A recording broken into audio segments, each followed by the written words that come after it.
जबलपुर नाम के गांव में बहुत ही गरीब पति पत्नी रहते थे। पुरुष का नाम सूर्या और महिला का नाम भाग्यलक्ष्मी था। सूर्या हमेशा अपने घर के आंगन से हवा में उड़ते हुए जहाज़ों को देखा करता था और अपनी पत्नी से कहता था, मेरी बहुत इच्छा है कि कभी मैं भी इस हवाई जहाज़ में बैठ सकूं, लेकिन हम तो इतने गरीब हैं कि शहर जाने वाली बस में भी नहीं बैठ सकते। सूर्या उसी गांव की गली गली घूमकर कुल्फी बेचा करता था, जिससे उनका बड़ी मुश्किल से पालन पोषण हुआ करता था।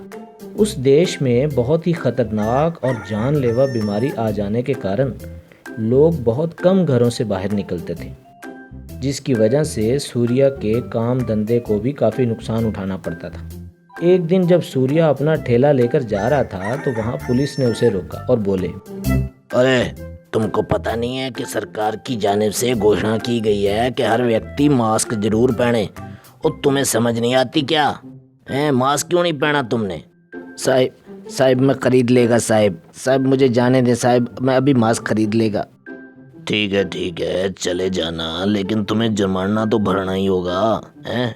या फिर जुर्माना भरो या फिर जेल जाओ। बोलो क्या करना है तेरे साथ? साहब मेरे पास तो पहले ही बहुत कम पैसा है साहिब, अब मुझे जाने दे, मैं मास्क खरीद लेगा साहिब, मैं खरीद लेगा। लेकिन इंस्पेक्टर नहीं माना और 200 रुपए का चालान काट के उससे पैसे ले लिए। दूर खड़ा व्यक्ति उन्हें देख रहा था। जैसे ही सूर्या चालान पे करके आगे बढ़ा तो उस अनजान व्यक्ति ने उसे रोक लिया और बोला, क्यों भाई सूर्या, तुम्हारे पास मास्क नहीं है क्या? ये लो मास्क ले लो, ये मुश्किल वक्त में तुम्हारे काम आएगा। लेकिन साहिब आप कौन है साहिब? तो बिना कुछ बोले ही वो व्यक्ति वहां से चला गया। सूर्या वो मास्क पहनकर घर आ गया। अगले दिन जब भाग्यलक्ष्मी ने कुएं से पानी भर के बाल्टी बाहर निकाली तो उसकी बाल्टी में ढेर सारा सोना भी साथ निकल आया। तो वो इतना सारा सोना देखकर बहुत खुश हुई। हाजी सुनते हो, जल्दी आओ सूर्या, जल्दी आओ। सूर्या अपनी पत्नी की आवाज सुनकर आंगन में आ गया। अरे ये क्या, इतना सारा सोना ये कहाँ से आ गया? भाग्यलक्ष्मी ये कहाँ से आ गया? ये सारा सोना हमारे इस बरसों पुराने कुएं ने हमें दिया है। मुझे तो यकीन नहीं आ रहा, हम अमीर हो गए सूर्या। इस तरह सूर्या और उसकी पत्नी बहुत ही अमीर हो गए थे। उन्होंने उसी गांव में एक अच्छा सा घर भी बना लिया था। एक दिन जब सूर्या और उसकी पत्नी अपने घर के आंगन में बैठे थे तो सूर्या ने फिर से हवा में उड़ता हुआ हवाई जहाज देखा। इसके दिल में ख्याल आया, अब तो मैं बहुत अमीर हो गया हूँ, अब तो मैं हवाई जहाज की सैर कर सकता हूँ। वो तुरंत उठा और उसने कॉल करके अपने लिए एक एयर जॉय राइड का आयोजन किया। कुछ दिन बाद सूर्या जॉय राइड लेने के लिए एयरपोर्ट पहुंच गया। कुछ ही देर बाद वो एक प्राइवेट जहाज में बैठकर हवा में उड़ जाता है। थोड़ी देर हवा में उड़ने के बाद ही उस जहाज में कोई टेक्निकल प्रॉब्लम हो जाती है और पायलट सभी यात्रियों को पैराशूट से नीचे जाने को कहता है।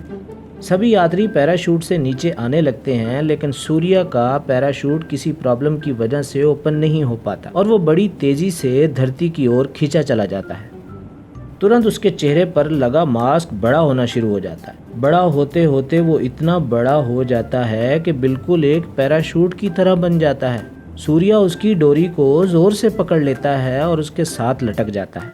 काफी समय हवा में रहने के बाद सूर्या अपने घर के आंगन में लैंड करता है और वो बड़ा सा मास्क दोबारा छोटा होके उसके आंगन में ही गिर जाता है। सूर्या उस मास्क को प्रणाम करता है और उसे हमेशा अपने पास रखता है, क्योंकि वो मास्क उसके मुश्किल वक्त में काम आ गया। कोटली लुहारा नाम के गांव में एक बहुत अच्छा पिज्जा कैफे था। वो पिज्जा कैफे टेस्ट में अच्छा होने के साथ साथ उस गांव का इकलौता कैफे था जहां से गांव वालों को पिज्जा मिलता था। गांव के लोग वहां आकर भी पिज्जा खाया करते थे और चाहे तो अपने घर पे भी डिलीवर करवाया करते थे। एक दिन पिज्जा कैफे में एक कॉल आई तो काउंटर पर मौजूद बिल्लू नाम के आदमी ने फोन उठाया। हेलो जी, पिज्जा कैफे से बिल्लू बात कर रहा हूँ, आपकी क्या खिदमत कर सकता हूँ? मेरा नाम नेहा है और मुझे एक लार्ज फुल चीज पिज्जा चाहिए। जी बिल्कुल, आप अपना एड्रेस नोट करवाएं। नेहा ने अपना एड्रेस नोट करवाया और फोन बंद कर दिया। कुछ देर बाद शामी जो कि डिलीवरी बॉय था पिज्जा बॉक्स लाया और उसे अपने स्कूटर पर रखकर डिलीवर करने के लिए निकल गया। गांव के बीचों बीच चलते हुए वो बताए गए एड्रेस पर पहुंच गया। वहां जाकर जब उसने दरवाजे पर दस्तक दी तो आगे से कोई जवाब ना आया। कुछ देर इंतजार करने के बाद उसने फिर से दस्तक दी तो इस बार अंदर से कुछ आहट सुनाई दी, जैसे कि कोई दरवाजे की तरफ आ रहा है। अचानक से घर का दरवाजा खुला।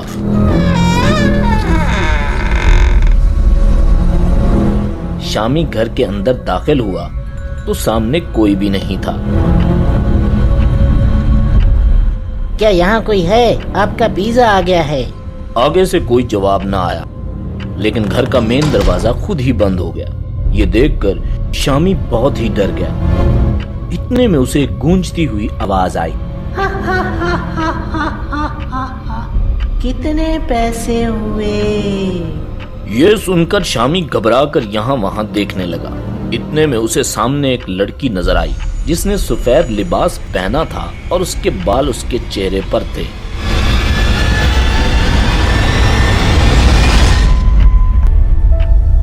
ये देखकर शामी के होश उड़ गए और उसने वहीं पर पिज्जा छोड़ा और मेन दरवाजे की तरफ भागा और जल्दी से दरवाजा खोल के बाहर निकला और तेजी के साथ वहां से चला गया। कैफे पहुंचने पर जब मालिक ने पैसे पूछे तो उसने वहां हुआ सारा वाकया मालिक को सुनाया। तो मालिक बोला, ओ अच्छा, तो तुम वो टैंकी के पास वाले घर में गए थे ना? वो घर तो पिछले 6 सालों से बंद पड़ा है और वहाँ ना कोई आता है ना कोई जाता है। और मुझे पहले पता होता कि तुम वहाँ जाने वाले हो, मैं तुम्हें कभी जाने ही न देता। बिल्लू जिसने इस ऑर्डर की कॉल रिसीव की थी वो भी ये सारी बातें सुन रहा था। अगले दिन पिज्जा कैफे में फिर से एक कॉल आई तो बिल्लू ने फोन उठाया। हेलो जी, मैं पिज्जा कैफे से बिल्लू बात कर रहा हूँ जी। मैं आपकी क्या खिदमत कर सकता हूँ? तो आगे से एक लड़की बोली, मेरा नाम तानिया है और मुझे एक फुल चीज लार्ज पिज्जा चाहिए। बिल्लू बोला, जी बिल्कुल, आप अपना एड्रेस नोट करवाएं। तो तानिया ने जो एड्रेस नोट करवाया ये वही घर था जहाँ पहले शामी जा चुका था। जब बिल्लू ने ये बात मालिक को बताई तो उसने वहाँ जाने से साफ मना कर दिया।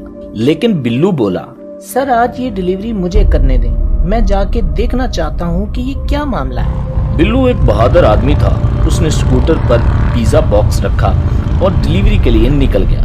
काफी देर गुजर जाने के बाद शामी मालिक से बोला, सर मैंने कहा भी था कि बिल्लू को मत भेजें, उस घर में भूत हैं, लेकिन आपने फिर भी बिल्लू को भेज दिया। ओ यार, तुम कह तो ठीक ही रहे हो। बिल्लू को गए हुए 1 घंटा हो गया है लेकिन वो अभी तक वापस ही नहीं आया। मेरा ख्याल है हमें वहाँ जाकर उसकी खैरियत मालूम करनी चाहिए। ये दोनों अभी बातें कर ही रहे थे कि इतने में बिल्लू अपने स्कूटर पर आ पहुंचा। बिल्लू को देखकर वो दोनों बहुत खुश हुए और उसके पास चले गए। तो मालिक बोला, ओ हाँ भाई बिल्लू, तुम ठीक तो हो? इतनी देर क्यों लगा दी? तो बिल्लू बोला, सर जब मैं वहाँ गया और दरवाजे पर दस्तक दी तो दरवाजा अपने आप खुल गया। मैं अंदर गया तो मेरे साथ भी बिल्कुल उसी तरह हुआ जैसा शामी ने बताया। मेरे सामने एक लड़की सफेद कपड़ों में खड़ी थी जिसके चेहरे पर बाल थे। मैं भी उसको देखकर डर गया था, लेकिन जब मैं साइड में देखा तो एक शीशा था जिसमें उस लड़की का अक्स साफ नजर आ रहा था। ये देखकर मैं फौरन समझ गया कि ये कोई भूत नहीं बल्कि एक लड़की है जो डरा के मुफ्त पिज्जा लेना चाहती है। मेरे पीछे ही बिजली का एक बोर्ड था जिसके सारे बटन बंद थे। मैंने जल्दी से बटन ऑन किया तो रोशनी हो गई। मैं लड़की से बोला, मुझे पता चल गया है कि तुम लड़की हो, इसलिए अपना ये ड्रामा बंद करो, क्योंकि देखो तुम्हारा साया भी बन रहा है और शीशे में तुम्हारा अक्स भी नजर आ रहा है। ये सुनकर वो लड़की नॉर्मल हो गई और बोली, मुझे माफ कर दो, मैं आइंदा ऐसा कभी नहीं करूँगी। फिर मैंने उससे कहा कि कल वाला पिज्जा और ये आज वाला पिज्जा दोनों के पैसे दो।